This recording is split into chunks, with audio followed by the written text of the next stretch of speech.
अखिलेश जी ने भी एसआईआर के खिलाफ मोर्चा खोला हुआ है, लेकिन जो उनकी लेटेस्ट तस्वीर आई उसमें अखिलेश जी अपना एसआईआर का फॉर्म भरते हुए दिखाई दिए।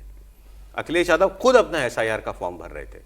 अखिलेश यादव विपक्षी गठबंधन के बड़े नेता हैं इस वक्त इंडिया अलायंस का, और इंडिया अलायंस का बहुत बड़ा मुद्दा है एसआईआर। और एक वक्त उन्होंने ये कहा था कि ये तो लोकतंत्र के साथ धोखाधड़ी हो रही है, जनता जागरूक हो जाए, आज आपका वोट काटा जा रहा है, आज वोट है, कल को खेत, जमीन, मकान, राशन, जातीय आरक्षण सब कट जाएगा तुम्हारा, क्या करोगे फिर, और ये सब कुछ मध्य वर्ग के लॉकर तक पहुंच जाएगा। आज वही फॉर्म उनके अपने हाथ में आ गया था, और अब वो लोगों से भी ये कह रहे हैं कि फॉर्म तो भरो। बिहार चुनाव में राहुल गांधी ने एसआईआर को मुद्दा बनाया, हश्र देख लिया सबने। ममता बनर्जी का चुनाव पहले है, उन्होंने भी एसआईआर को मुद्दा बनाया हुआ है। अखिलेश यादव ने उस स्तर पर जाकर के नहीं, लेकिन हाँ एसआईआर पर उन्होंने भी मोर्चा खोला हुआ है। लेकिन हकीकत यही है जो आपको दिख रही है, फॉर्म तो सभी को भरना है। फॉर्म भरने के बाद जिसका वोट कटे तो वो बाहर आके बताएगा, लेकिन नहीं भरेगा तो कटेगा ही ना। ये बात अखिलेश जी भी जानते हैं, और यही हकीकत है। और हर व्यक्ति को कम से कम हम में से दिल्ली में आएगा तो हम सब भी फॉर्म भरेंगे, तो ये हकीकत अखिलेश जी भी जान रहे हैं कि फॉर्म तो भरना पड़ेगा। नहीं, ये अच्छा है। देखिए, मैं ये मानता हूं कि अखिलेश यादव राजनीतिक तौर पर चाहे जो लड़ाई लड़े, और उनका काम ही है, ऐसा तो है नहीं कि वो कोई मतलब धर्मशाला खोलकर तो बैठे नहीं। उनकी भी इच्छा है भाई कि फिर से मुख्यमंत्री बने, और उसके लिए हर लड़ाई उनको लड़ना भी चाहिए। कई बार वो तंज वगैरह करते हैं, वो भटक जाते हैं, वो मेरा अपना मानना हो सकता है, उनके समर्थक वो भी अच्छा मानते हों। लेकिन आम तौर पर जब ऐसे मुद्दे आते हैं तो उस पर अखिलेश यादव को पता है कि व्यवहार कैसे करना है। अब ये मामला क्या है, उन्होंने समाजवादी पार्टी के जो नेता हैं, कार्यकर्ता हैं, पदाधिकारी, उनकी बैठक में क्या कहा? उन्होंने कहा आप लोग अपने बूथ पर जाकर जितने अपने मतदाता हैं उनको जुड़वाइए, अधिक से अधिक लोगों के नाम जुड़वाइए, अपना नाम कोई कटने न पाए ये काम कीजिए, और बीएलओ की मदद कीजिए। ये अखिलेश यादव ने अपने पदाधिकारियों की बैठक में कहा।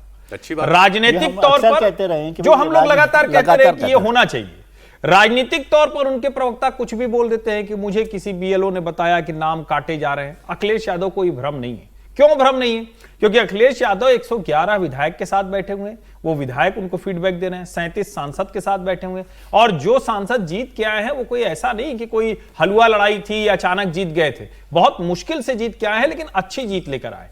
जब पार्टी का एक नेता इस तरह से बड़ा नेता काम करता है तो नीचे लोगों को थोड़ा अराजकता नहीं होती है। राहुल गांधी की मुश्किल क्या है कि वो ऐसा कोई व्यवहार करते नहीं दिख रहे हैं। मेरा यह मानना है कि राहुल जी को भी अपने पते पर बीएलओ के साथ फॉर्म भरते हुए, या बीएलओ उनको दे रहा है उस फॉर्म को भरकर ले जाकर वो स्वयं जमा करें या बीएलओ को बुलाकर करें, जिससे मैसेज जाए। दिल्ली का वैसे तो मतलब ये हर पार्टी के नेता को करना चाहिए, ये अच्छा कदम है, मैं तो इसको बहुत प्रशंसनीय मानता हूं। लेकिन ममता जी की पार्टी को भी आज एसआईआर के मुद्दे पर ही मिलने के लिए बुलाया हुआ है इलेक्शन कमीशन ने।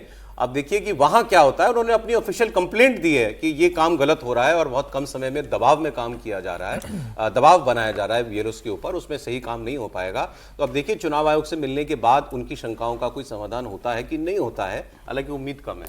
10 मेंबर्स डेलीगेशन है, और चुनाव आयोग ने 5 नेताओं को कहा है कि आप 5 नेता कोई भी मिलने आ सकते हैं, तो उन्होंने 10 की लिस्ट दी है कि हम 10 लोग मिलने जाएंगे। अप्रूव हो गया, बाद में चुनाव आयोग ने उसको अप्रूव कर दिया कि ठीक है। चुनाव आयोग नहीं चाहता कि भाई 5 और 10 के बीच में विवाद हो। समस्या क्या समाधान है, उनकी क्या समस्या है, चुनाव आयोग इस समय पूरा सहयोग करना चाहता है। और मुझे लग रहा है ये ठीक है। आप 10 नेता लेके जा रहे हो, आप पूरे डॉक्यूमेंट्स लेके जाइए, चुनाव आयोग आपकी हर समस्या को सुनेगा, चुनाव आयोग उसका जवाब देगा आपको। फिर आपको ये आके कहना चाहिए बाहर की भाई चुनाव आयोग ने हमारी बात सुनी, चुनाव आयोग के जवाब से हम संतुष्ट है, चुनाव आयोग ने बता दिया है। बाहर आके आप ये मत कहिएगा कि एसआईआर की प्रक्रिया गलत है, अनैतिक है, इसको बंद किया जाना चाहिए, ये वोट काटने की प्रक्रिया है। चुनाव आयोग भारतीय जनता पार्टी का आयोग बन चुका है। इस तरीके से बयान जो मुख्यमंत्री देती है, इनके डेरेक ओब्रायन देते हैं, मुझे लगता है उससे बचना चाहिए। डिपेंड करता है इस बातचीत में उनको क्या जवाब दिया जाता है चुनाव आयोग की तरफ से।